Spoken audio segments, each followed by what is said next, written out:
Hello, fellow do-gooders and friends. I'm your host, Corinna Bellizzi. A few months ago, I had the pleasure of connecting with Satori Mateu on the podcast, Care More, Be Better. I interviewed him to talk about conquering fear, embracing your values, and evolving into a better version of yourself, someone that you would be proud to be. He invited me to come on his show, Halfass To Badass, and we got to talk more about my experience and perspective.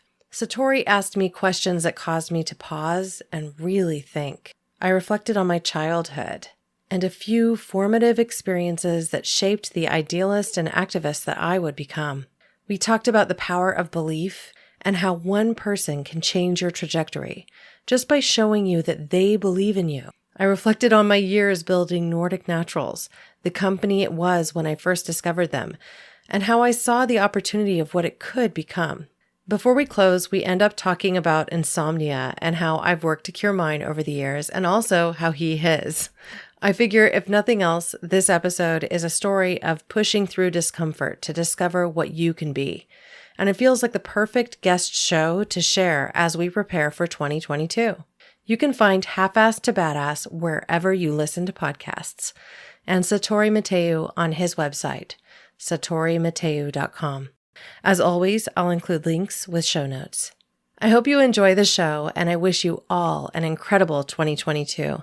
It will be a year of continued change and regeneration. Are you ready? How do entrepreneurs, business owners, and experts influence themselves, their clients, and teams to maximize profitability, efficiency, and create lasting impact? How do they simplify life and business and yet still achieve more? What's the one thing separating the mediocre from the best? This podcast will give you the answers and reveal the secret strengths and the not so easy to admit flaws of the elite. My name is Satori Mateu, and welcome to the Halfass To Badass podcast. Have you ever had someone believe in you and see something in you that others maybe didn't? Have you ever had someone do something special for you and it made you want to contribute and do something for someone else? Today's guest will share with you some real-life obstacles and struggles and how she overcame them. Corinna Bellizzi is the host of the Care More, Be Better podcast and focuses on social impact and sustainability. Corinna has also been a very successful executive in the natural products industry for years. Let's dive into the episode. Welcome to the show, Corinna. First of all, today, this is going to be an amazing conversation. I know it. I usually start our interviews with one question, and because I always love to hear the perspective. So in your perspective, what is the difference between a half-ass and a badass? Okay, so I love that you made me laugh to start it. I think a lot of people would never want to consider themselves a half-ass, right? You just think automatically, oh, right, I'm a badass. Of course I'm a badass, right? I think a half-ass is somebody who isn't really engaged with their life fully. They're just kind of going along with the everyday, punching into their job and watching the clock. And that could be, somebody at their work, or it could even be at home. But it's just they're watching the time go by without really being part of it, if that makes sense. And I think a badass is someone who says, what can I accomplish today and what can I do? So if you're coming at a perspective from, what can I contribute and what can I do to lead a great life, then you're automatically already a badass. Beautiful. Thank you. I love that. I think that's great. And I know that you've done a lot of badass things in your life and you're doing it right now.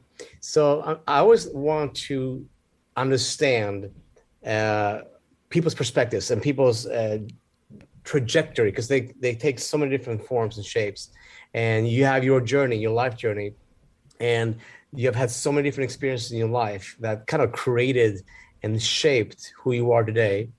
And I'd love to know, how did Corinna become Corinna? Like, what is your backstory? Oh, wow. Okay. So I could go back to being born at home in Ashland, Oregon to hippie parents. I do think that that very beginning, it does affect where you end up, right? Both of my parents are, really liberal people who want to do good with their lives. They care a lot about the state of the world, the environment, and they care a lot about family. And so for me at an early age, what that meant is that I had a lot of love around me. And I was intentionally birthed at home and delivered, into the world in the early AM hours, an entry into the world in which I experienced a lot of love. I experienced parents who cared a lot about me and who were working to build a better future for themselves and their family, and doing so mindfully. And I think that ingrained in me at an early age a perspective of wanting to do good and wanting to be mindful, of wanting to be connected to the environment, to people and animals around me.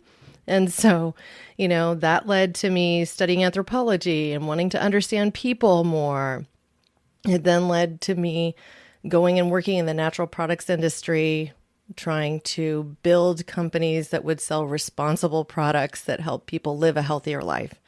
So these things are connected, right? Like you can draw a through line from one to the other, but they're not necessarily a linear path, right? Like anthropology to business isn't necessarily always like a direct route. But I think there is a commonality. There's a thread there. Yes, and we'll get into it deeper in just a moment, because I know that you have a very interesting story around that. So if you think about these snapshots of your life, in growing up where you grew up and having the family you had and everything, what is like one moment in your life that you feel like impacted you strongly, that kind of shifted the trajectory of your life, and that wouldn't have happened unless this happened? Like what shifted for you? What is the first thing that comes to your mind? I had a really rough time in fourth grade. So, thinking back, I think that my mind is going to this more frequently now that I have school-aged children that are in school and tackling the obstacles that are in front of them.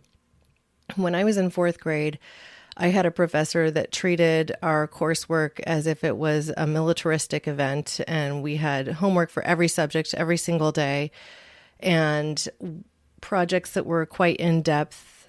I struggled to get them done on time constantly, and spent most of my hours in the evenings doing studies in order to succeed. It meant that at the same time, I didn't have as much time to play the piano or play with my friends or do any of the other extracurricular things that would be required of you. And it ultimately started to get me to disengage from study. And I loved being in school before that point. So something happened in fifth grade. I basically just barely passed fourth grade because of this insane classwork with this insane professor. I mean, I do not say that lightly. A lot of students in that class struggled. I go into fifth grade, and I had this teacher, Mr. Roberts, and he saw in me the struggle, and he also saw in me the light. And he said to me, I can see you really like the sciences. There's a science camp happening this summer, and I want to go ahead and make sure you're able to get into it. Well, we couldn't afford the fee, so he paid it. And this simple act by this person, I mean, he might have spent a couple $100. I don't remember what it was. I mean, this is years and years ago, right? This simple act by him re-engaged me in scholastic pursuits. It changed my sense that people really genuinely would help one another without necessarily having something in it for them. And I think that instilled a sense of altruism in me at a very, very young age. Since that point in time, I've always, worked to give back to other children that are having a little bit of a struggle making their own ends meet so that they could do things like be a part of that summer science camp. And to me, I think that was a shift point in my perception of how people could collaborate and be with one another. Nice. That's interesting. And it's those moments that shifts perspectives, that changes people's focus and makes us create different habits. And then all of a sudden just become natural parts of our being. And we just don't think about it unless we stop for a moment and think about it like we just did right now. So appreciate it. Thank you for sharing that. I know you have an interesting story around the company that you told me the other day a little bit about the company, and you talked about the Nordic, what's called the Nordic Naturals, yeah. Mm-hmm. I mean, you're talking about that, and I'd love to know more about it, and not so much that I mean, the numbers in of itself, of course, is impressive, but what I think is even more interesting and inspiring, it's to understand what are those little nuances that, again, that takes someone from being a half-ass to being a badass. Like, what are those distinctions? And so I'd love to know, share a little bit about the story, like, the company, how you started it, where it was when you started, and where you took it from and to, and then we'll continue, because I want to know, or maybe you know right away, but what was those distinctions? What were those thought patterns that you believe shifted it? What made you produce such results? And why hadn't they done that before you? Like, what shifted?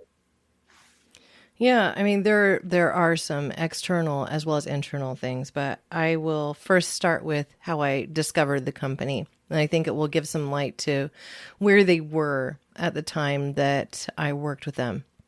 And so I'd gone to Natural Products Expo West every year since '99 when I joined the industry selling herbal extracts for a herbal extract manufacturer.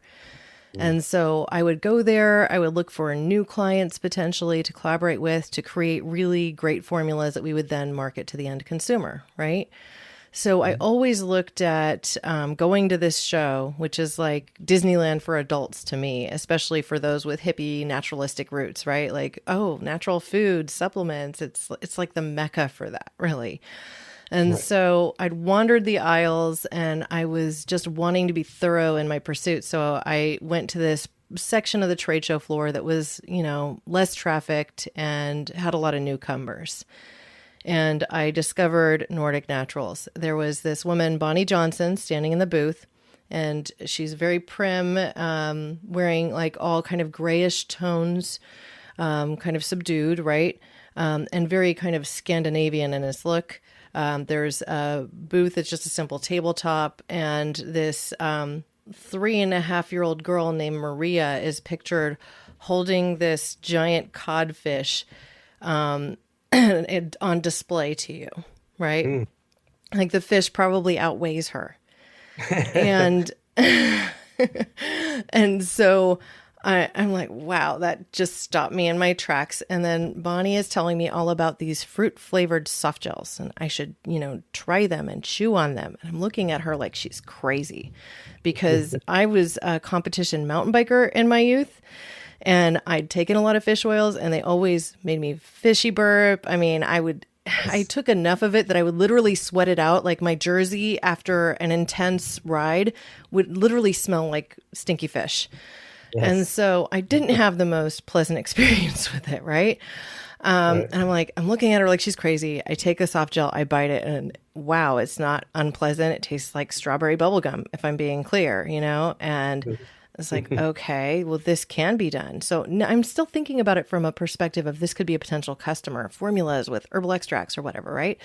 So I kept her card and moved on. And I had reached out, didn't happen. Nobody got back to me until I saw a job listing for a national sales manager for this very company.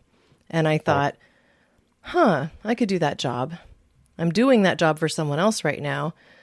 The FDA in February that year had just passed a disclaimer, you could say, substantive but non-conclusive evidence exists to support the omega-3 fish oils can benefit heart health, right? Like EPA and DHA from omega-3s. Yes. Really long thing, but it's meaningful because it means now the FDA supports this as a nutrient, right? Like this is going to be a growth opportunity for anybody who's in this space. And so I thought, okay, I could make this something. This disruptive fruit flavored soft gel that the company has a patent on could be leveraged if I can get it in front of enough people. And that second piece, if I can get it in front of enough people, because you really have to get people to try it and experience it in order for them to understand it doesn't have to be that stinky Jersey, stinky burpee, unpleasant experience. So I worked with the CEO to create kind of a demonstration platform where we would just funnel most of our marketing dollars into efforts that would get us in front of consumers and give them the opportunity to experience it the same way I had, dispel my disbelief and gain buy-in because the science is there and because it doesn't have to smell like a rotting fish. Right. Uh-huh. So for me, that was the big journey, right? Like distilling it down to something simple that a consumer who doesn't know much about omega-3s could experience, understand, grab hold of. And then essentially from there, building out that demonstration campaign, figuring out where we're going to advertise, developing partnership with retailers, and funneling a lot of our resources to cooperative advertising so we could gain more buy-in from the retailers, so we could get better shelf space, and it just all kind of created this flywheel principle where everyone was working for us. And we could ultimately create a brand that would stand the test of time, and it has, and reach more consumers and benefit their health. Nice. So then you switched, and you started Care More, Be Better, right? Your podcast, and I'd love to know the story behind that because, your podcast not only doesn't help and inspire other people to care more and be better, but it also helped you. Tell me more about that. How did it help you? Well, I think it's a journey. I ended up leaving Nordic Naturals just about 10 years ago after I had accomplished everything that I planned to accomplish while I was there. I mean, that was a thing. When I started the job, I said I was willing to dedicate the next 5 to 7 years of my life. I ended up staying 9, and I was going to accomplish this, and that, right? And the last big one, the thing I would hope to accomplish, the thing I wanted to do, was to create a sales and education conference that brought together all the doctors and all of our brokers, everybody to one spot, and really work to inspire them and create content that would matter, right? That would get them fired up. And the reason that this is important, even though it's 10 years ago and it took me until this year to start this podcast, is because it was all about kind of creating that story and that content together, doing so in a meaningful way and in a format that would really fire people up. So I did that.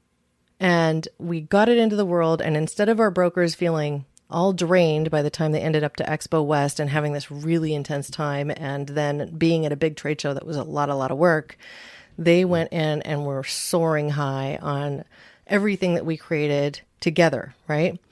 And so on the tail end of that, came back from the show and I was just having a really hard time remaining engaged because I literally checked all the boxes, everything I planned to do at this company before I left. And so I made the really difficult decision to leave it behind. I left the company. I've since worked as a contractor and helped to develop some really incredible brands. Some of that is behind the scenes and not for public disclosure, but it's been an incredible I've just had the gift of being able to be a part of some incredible projects. Yes. And the one thing I always wanted to do was to consistently create impact and develop products that were more sustainable. I've done that through my work life. But this last year, I was really making the choice. I said, I want to double down. I want to utilize all the skills that I've developed through course and content creation to, being a guest on radio shows, to being a guest on now a lot of podcasts too, and put more good into the world. Create a show that was really exclusively about social impact and sustainability to double down on all of those kind of not-for-profit, fire in the belly efforts that I've always wanted to get out into the world, but not be limited to just one subject like fish oils, or not be limited to just one cause like saving the sea turtle. As a, for example, it could kind of go across all of these things, cover my many interests, enable me to have really meaningful conversations with people that are putting more good into the world, to reach a global audience and inspire them to act, inspire them to engage, inspire them to be just a more complete and whole citizen of the world. So that's really it. And I feel like there is a direct line from that sales and education conference I hosted back in 2011 to Wow. my departing and now this 10 years later. It's interesting. It sounds like we talked about it earlier. It's like you're living in alignment with your highest values. Yeah, I mean, that is the goal, isn't it? I Yes. mean, I feel like, I mean, I just interviewed you on my podcast and I took furious notes while we were talking, but I felt like, really for the first time for me, that a leader was providing the blueprint that I may have somewhat inadvertently been following just by instinct over the years. But Mm, like literally everything you shared rang so true that I am just like, I need to apply this to my life and reapply and work on the evolution, so to speak. mm. That's beautiful. So with that in mind, I'm curious to know what gives you energy. What provides you with inspiration? What inspires you and what gives you energy? Well, really, what gives me energy and inspires me is knowing that I'm putting more good into the world in any capacity, really. From the small things like, you know, getting the smallest garbage can from our local waste recovery and not even filling it halfway with a family of four, Mm, to, you know, installing rain barrels to capture water and water my garden and then seeing the fruit bear in my own fruit trees. I mean, those are the microcosms within my own home. That brings me joy. mm, It's the small things that I'm doing that I can see produce measurable results that, I mean, I'm making less of an impact on the environment or I'm making a positive impact on the environment. I've acknowledged that I'm mostly feeding my squirrels because they get to the tree fruit before I get to it. mm, But that's also part of being a part of the local ecosystem. And, you know, they have as much right to live and breathe as I do. So that's okay. But then it also comes from, you know, really working on bigger initiatives too. Like I've been interviewing a lot of people, and I don't say a lot, but a few from West Africa who are working to make a difference in countries there and ultimately support equal rights for all people, regardless of your race, creed, sexual preference, whatever that might be, mm, and identity, right? So I get fired up about these things. I find that I have more spring in my step since I started the podcast.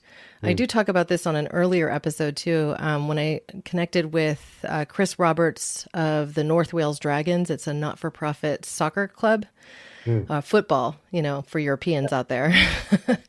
But he and I talked about the fact that during this time of COVID, you know, we'd been on kind of this slippery slope of depression because all of a sudden your, you know, bathroom is also your latrine, your kitchen is also your cafeteria, et cetera, et cetera. And your world got smaller to within the four walls that you live within. For many, many people, that was a reality and for extended periods. And so this lack of connection with other people really made us kind of struggle. And I didn't realize that I was also depressed at the time that I started this podcast. And so when I did, it was a very sudden, almost immediate change in my energy levels and how good I felt about myself because I had now I was connecting with people in a meaningful way. I was putting something into the world that I felt really good about, even if, you know, I said too many times on that podcast or something foolish in one phrase. I mean, nobody's perfect, right? So that reality for me has helped me to remain focused on the show and trying to produce better shows. But I also have to put out there that, I mean, so far, this is really just kind of my way to give back into the world. I haven't monetized it. I still work in the natural channel, working in supplements and developing brands. And I am enjoying that work. I feel like it's feeding me because I'm putting this good out in the world and it's feeding my soul. So I feel more energized. I'm more creative. I'm bringing stronger ideas to my work. And so I've just found it to be incredibly fulfilling. It's interesting you say that because that is actually what when you're speaking right now, um, I can hear how it's all tying into your values, right? Everything that you love talking about, everything that you love focusing on, and that's what you're saying. Like it makes you more focused, it brings you more energy. Like you're completely in sync with your values, and that's what provides the inspiration, provides the energy, provides the focus. Because wherever we have value is where our focus goes. So the more we're connected to our values and are in alignment with our values, the less external motivation is needed, and you have that interest. If you have internal inspiration, which brings focus, just like a kid that can play, a video game or computer game, they can. If you think about being challenged, and all those challenges take you to the next level, and once you pass that level, it takes you to the next level, and those are inspiring challenges that just keeps you wanting to go further and deeper and more, right? And so it's a challenge that you want rather than a challenge that you don't want. So it's fascinating to hear, because it provides that focus, that energy, that place where you are building energy rather than depleting energy. Does that make sense? Yeah, I mean, it makes perfect sense. One of the things, it's just kept me kind of rolling more. I'm now producing sometimes up to 2 podcasts a week, which is a lot. But I'm talking to some really inspiring people like yourself, and it keeps me again motivated to drive forward another day. And I think it's meaningful. Yes. And if you think about it, actually looking at our success path or deliberate journey that we talk about, it's like looking at what do you do to gain clarity? What gives you clarity during this work that you're doing with the podcast, everything you're doing? What gives you clarity? Well, I ask myself a few questions as I was leaving Nordic Naturals a few years ago, right? Because my identity had become so wrapped up in the company that there wasn't a lot of separation between myself and them. And so that had gotten to a bit of an unhealthy space, right? Like I was lovingly referred to by some people at a customer of the vitamin shop as Mrs. Nordic Naturals. And it was a little bit too on the nose for me. It was one of those things where I started to evaluate and go, okay, like, yeah, the separation isn't really there. I work long hours. I get up early. I'm working into the night and on the weekends and, right? Which is often what it takes to pioneer a brand. Like when you're really building a startup, I mean, you're all in, right? Yes. But the company's values, while they were similar to my own, were not my own. And that was a question I had to first answer, right? So what is important to me? What's important to me? Okay, community. What else is important to me? Knowing that I'm doing good, kind of going back through kind of a list of what I felt really resonated in my core. And I could get a sense when I asked myself these questions of how true or not something was, because I think sometimes we get in the habit of telling ourselves what we think we should do or what we think others would want us to do without it really being our own. Living up to your parents' expectations, whatever they might be, living up to the expectations of your partner, whatever those might be, of your sister, of your, all of your relationships ultimately start to kind of cloud that somewhat. Right. And so I was never a big meditator. I have a hard time quieting the mind as it is. And so I just really would go on kind of long walks by myself, get out by the ocean. I found that to be kind of cleansing, and ask myself these questions like, what matters most? What do I care most about? And what do I want to do next? I also threw myself into working with animals because I felt like working with animals, I could get more clear, almost through the meditative work of washing down a horse or going out on a long trail ride. And what I consistently and persistently came back to was reduction of my impact on the environment, putting more good into the world, caring about my common man, wanting to ensure that everybody had equal access to basic human rights. And so those have kind of led me and guided me as I continued my pursuits, both in business and in work. And so when I decided to start this podcast, as a for example, the Care More Be Better podcast, I was really looking at as me sticking a stake in the sand. Yes. And saying, this is what I stand for. And I'm willing to say that publicly. I'm willing to say it professionally and in my personal life. And I don't care who knows it. Like, it's not something I feel like I have to guard because it rings true, because I personally think it's something to be proud of, to care about your common man and to want to have a healthy planet. I mean, Yes. I think these are things everybody should want. And so, oh, there I go with the should though. But Yes. I'm proud enough of it to stake my claim. We have strong values, and sometimes, it's so easy to, like, we want to project those or inject those values into other people. But we do need to take a stand, because when we do take a stand, we magnetize people towards us, just as we repel other people, right? Yeah. So both is going to happen, right? But I'm curious to know, going up the phases here. So that gives you clarity. You asked all those great questions, like what's important to me, what matters to me, what I really want, like all these questions, awesome questions. What did you have to eliminate?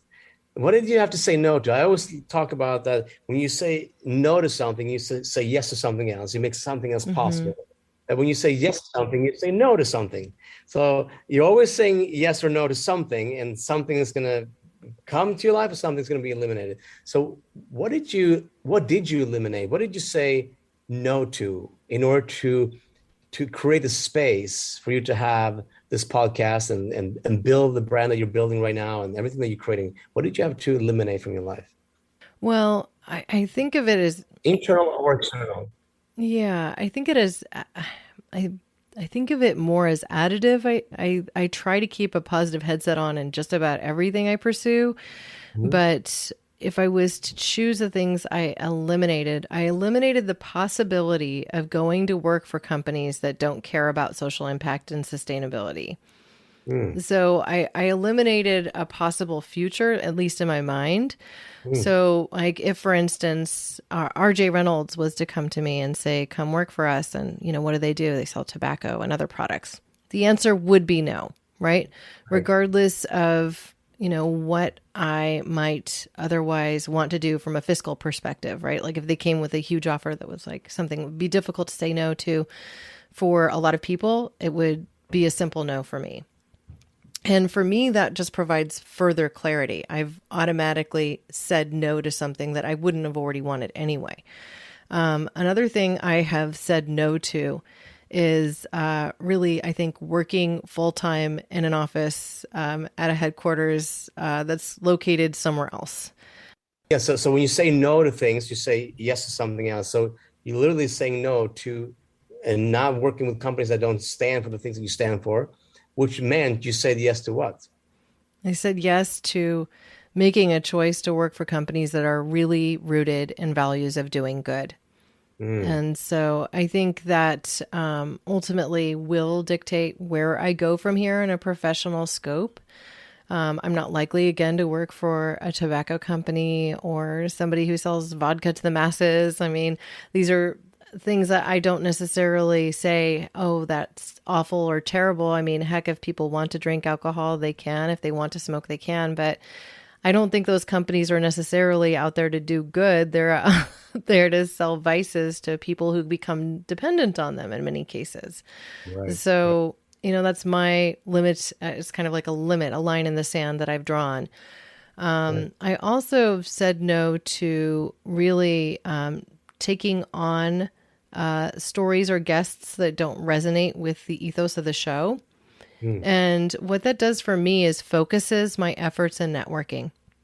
And so if you think about that, it's like, I could choose to spend a lot of hours on LinkedIn or Clubhouse or any other number of social networks to connect with all sorts of people. And I might be enticed by their particular charisma or their following, but I'm saying no to featuring them on the show because it doesn't make sense with the ethos of it. So I've kind of honed in on a brand for me and a personal and professional scope in a way with the podcast. I am also saying no to doing things that feel like time wastes, because this does take more time than just the time you spend in recording. There is the networking. There is the effort of editing. If you're doing the editing yourself, I do edit some of the shows myself, and I send others away for processing, depending on my work schedule, really. Mm-hmm. And I'm really kind of just refining where I spend my professional time and effort. So it's enabled me to get really focused. Yeah, it's interesting when you say that, because that kind of brings back the mental capacity, right? Because when you say no these things and you eliminate things, you actually create more space for you to be able to put the energy and the focus and the things that matter to you in front of you.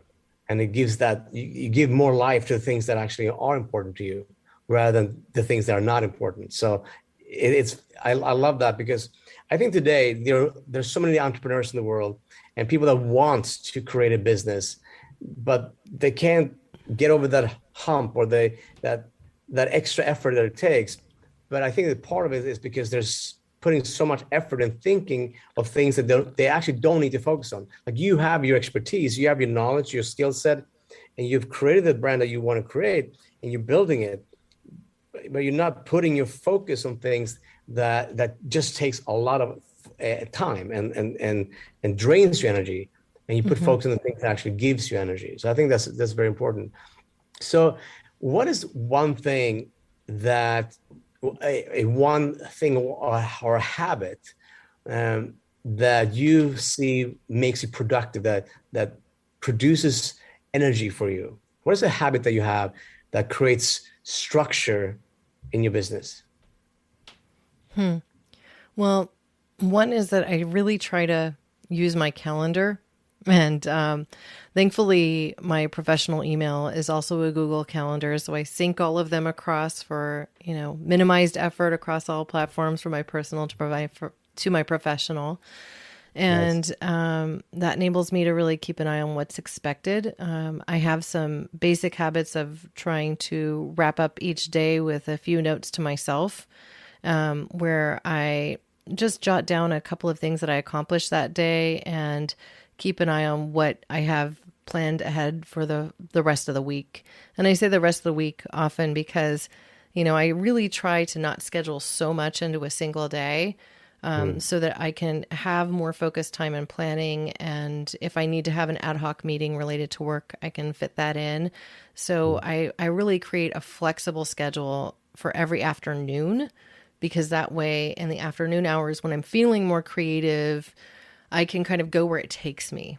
And at the same time, on the tail end of that, I can wrap up what I felt like I'd accomplished and the things I have ahead for the rest of the week. And I think those practices help me to remain focused and also keep my eye on the prize, because when I am kind of checking off boxes and saying what I've accomplished, I find that gives me a little fuel for my fire too, because I like to accomplish things. I'm kind of a producer that way. Yes, beautiful. And I'm sure that goes hand in hand in some way, but I'd like to know, how do you balance? I mean, I think that so many people, they live in a whirlwind of having so many spinning plates at the same time, and they, I have to do this, I have to do that, and I have so much to do. And I think that a lot of times people use that as a way to feel significant, to feel important. Feeling stress is like a hip thing sometimes, but if you think about the way that you structure your day, the way you live your life, how do you balance life and business? So this is a struggle for me, I'll admit. I tend to fill my time no matter what my schedule looks like, right? So even if it is just, I'm spending creative time now, I will tend to fill that. And so one of the things that I'm implementing as a practice, this is something that John LaFavor counseled me to do in our episode together when I interviewed him a few weeks ago, was just schedule 30 minutes a day to do nothing. And he really just says do nothing. Like, no, don't sit there and try to meditate. Don't sit there and write down your to-do list. Literally just do nothing. Just sit and be at peace for 30 minutes. And so for me, that is a challenge. Like, that's hard. It's also probably the reason it's hard for me to do what I would call a traditional meditative practice. I tend to resonate more with kind of a flow meditation where, like, while you're washing the dishes or you're running or like there's always something that goes along with it. Yes. But I've noticed that when I do just sit, and I'm doing this outside on my deck typically now because it's, you can hear the birds tweeting and there's not a lot of distraction, and I could be out in the sun or just under the awning. So I can moderate my temperature a little bit, right? I find it very freeing. It's giving me a different sort of energy, and it does feel like it's feeding me in a way that I wasn't paying attention to before. Yes. So that is my most recent endeavor to head towards more of a balance. The other thing is that I'm just trying to be less connected to all of my devices when I spend time with my children. So just being in the moment with them where they have my attention and they're not saying, Mommy, put your phone down, because like my 6-year-old literally would tell me that. And so it's in my purse. It's not on my person. And I am engaged with my child and experiencing life a little bit more through his eyes. So I think that's as close as I can get now. That's what I'm working on. Yeah, beautiful. That's awesome. And I think that's it's something that we as entrepreneurs, as people wanting to create and do great things and achieve a lot, it can be hard and tough to say no to things and be able to say yes to yourself. Sometimes just be, and if you don't put it in your calendar, or if you don't make it a priority, you something's going to be taking priority. And I realized that even recently, we live, obviously we have beautiful mountains, we have beautiful sea, and all mixed together. And so walking down and just getting into the water right now, every day, getting in salt water and just letting yourself float and just be there, and just looking at the sunset and just staying in the water until the sun, like a huge, gold fire, like going into the ocean. It's amazing. And so to just breathe and feel the water and just feel your body relaxing, it's, it requires a little bit of focus to actually let go and actually give yourself that time to relax and just be. Yeah. And it's not easy for everybody. No, for sure. I agree. Totally. Okay. So before we wrap out, I just want to ask you, people that want to know more about you and what you do and where you're heading, how can people get to know more of you and how you do it? So, I would just counsel them to check out my website, which is caremorebebetter.com. There I post blogs, all of my episodes. I also have an action page that helps people figure out what they can do to make a difference as it relates to the topics I cover on my show. There isn't one each week, but generally every month it's updated.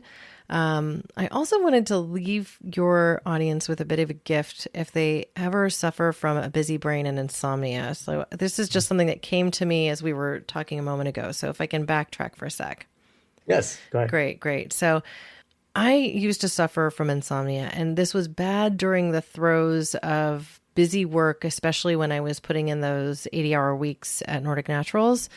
I worked alongside this incredible woman, Alex Pallison, and she'd also battled that same thing. We were building the business together, essentially, her on the operations side and me on sales and marketing, right?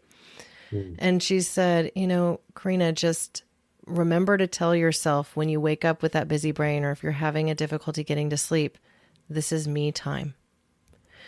And that mantra is what has helped me in that half-hour space that I'm taking during the day now too, this is me time. And so if I can just divorce all of the other noise that's kind of trying to come in and infiltrate my space and sally whatever I'm trying to accomplish at that moment, whether it be going to sleep or getting clear or focusing on a new project or whatever, just to say, this is me time. Nice, nice. Very important. And I know it's not always easy, but if you're listening to this right now or watching it, take the time and allow yourself to be present with what matters to you most. And, me time is very important. Actually, until you say with insomnia, I am, it was a doctor that I read this book a long time ago, but I remember when I started to understand the different sections or the different parts of the brain and how they function, well, one thing that I realized is that when you think about a memory, it doesn't have to be, but in nature, like if you're walking in nature, a memory that you have from nature that you feel inspired by or that you enjoyed, and you think when you lay down in bed, you just lay down and you breathe, relax, and you think about this memory, and you see this little mini movie of this moment, and you picture that. When you think of it as a memory, I think this is really interesting because the forefront of your brain, the executive part of the brain, it's the one that makes decisions and try to do things and solve problems and everything, right? So when you think about your executive part of your brain, when you think of a memory, so anything that is not from today, anything that's like 24 hours old, then it activates a different part of your brain. So because it can go both ways, right? You can lay in bed and be excited and inspired about tomorrow. And then your brain wakes up and you start thinking about this and that, and you start to solve problems. And you're solving things and you're excited about it. So it can be a positive experience, but it still wakes you up. Yeah. Right? It doesn't make you want to go to sleep. Or you may be in your head worrying about things or being in fear mode, thinking about things that you have to solve that feels bad for you. And you're still activating that part of your brain. But when you think about something that you feel grateful for, a walk in nature, a moment, and you see that movie, that image, and you can use the same movie every night. And I realized, because I had the same problem, the moment I started focusing on that movie and I saw that picture, I used to live in Malibu, and I used to see this glitter from the beach. I mean, from the ocean onto the beach, and see the water and the afternoon glitter, the kind of diamonds on the water. And I used to picture walking there and seeing that. And I gotta tell you, like, I didn't have to think about more than 10 seconds and I was gone. And I was asleep. But in the past, I could lay in bed for like 3, 4, 5, 6 hours, and my brain was just working hard. So it was an interesting thing to like realize, like thinking about a memory, the pleasant memory from the past, it activates a completely different part of your brain, and your executive center goes to rest. Yeah, no, that's a really great tip. Another thing I do if I'm having difficult time getting to sleep, is I start to play a soundtrack in my mind of some of my favorite and more relaxing songs. And it's literally like I can hear it. It's just kind of playing through. And even if I'm having trouble sleeping, I can enter this kind of almost a trance state where I feel like I'm getting rest, but I'm not completely asleep. And then that'll often kind of drift into my dreams once I am asleep. So not an unpleasant thing, but it's just another tool to help at least me get into that restful state. Yes. Beautiful. Beautiful. I appreciate you being here with us and sharing your story, sharing your experiences and your insights about life, about business, and how you see the world. I'd love to know one last thing.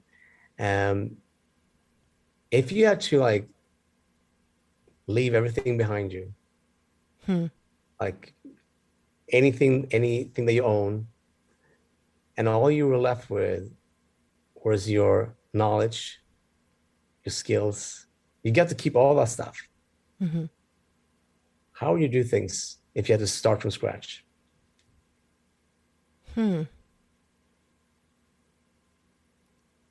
How would I do things? How would I, If you were to start your business, if you were to start a business right now, right, with nothing, with well, nothing. literally you had nothing, but you did have your skills, your intelligence, your perceptions, what would you do? Well, I imagine I would still have access to things like a notepad and a pen and maybe a computer, and especially in this digital age. So I think I would get to the hard work of writing out what my values are and figuring out what would be important enough to me to put my next foot forward again. I imagine that I would land in somewhat of a similar spot, but it's something I've actually thought a bit about because I just completed my MBA from Santa Clara University, and that was 2 hard years. Many people have asked me, what I plan to do with it or what I plan to do differently.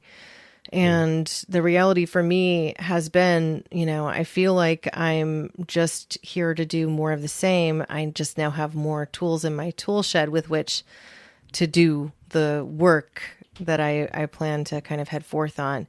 I think the primary thing I would do differently, if there is one thing I would do differently, is I would focus more on developing connections with the people I admire and seeking to work with them. And that may change a bit the industry I choose to be in.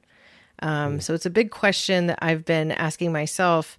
I've worked for 20 plus years in the natural products industry, and it's really hard to consider leaving it behind because so many of my skills are entrenched with all these people I've developed connections with over the years. And so I think if I was starting fresh, completely fresh, like without, let's say, these connections that were also holding me, that I might end up in a different industry. So that's kind of the big question. Like, would it be in technology? Maybe. Maybe, I guess. Would it be working in entertainment? Possibly. Maybe screenwriting? I don't know. Like, that's the big thing that I haven't been able to get 100% clear with, because divorcing my experience from the connections I have doesn't seem as easy as I might have thought it once was. Interesting. Yes, I completely get what you're saying. That's very interesting. Well, maybe at some point, and hopefully sooner than later, we'll do an episode here in Cyprus. Yes, I would love that. So yes, definitely stay in touch because I want to see what it is that you're doing there. And perhaps I could even bring my new special device here, my Zoom PodTrack P4 with me and record episodes live with you there too. So. That would be awesome. Overlooking the sea, the Mediterranean Sea. Floating in the ocean. Maybe not. The electronic devices don't love that as much. No. Oh, beautiful. It was great having you on the show, and I can't wait to see and hear what you're doing more. And let's talk soon. Oh, thank you. I look forward to it. If you want to grow and scale your business, you're probably studying a lot, and that's great. You're probably studying all the different strategies out there, right? That's also great. But the hardest part is figuring out how to remove overwhelm and friction and get done what matters without burning yourself out and without killing yourself in the process. Is that making sense? That's what I struggled with for a while until I learned the secrets of precision-based growth. So if you're wondering how precision-based growth can work in your business or life, I created a special opportunity for you to get on a call with me to get on a track with the right focus and, more important, how to maximize growth, maximize efficiency, and simplify. You're not alone. Want to talk? Spots are extremely limited, so if you're serious and you want me to personally answer your direct questions, you can apply for your spot by going to talktosatori.com. Again, that's talktosatori.com.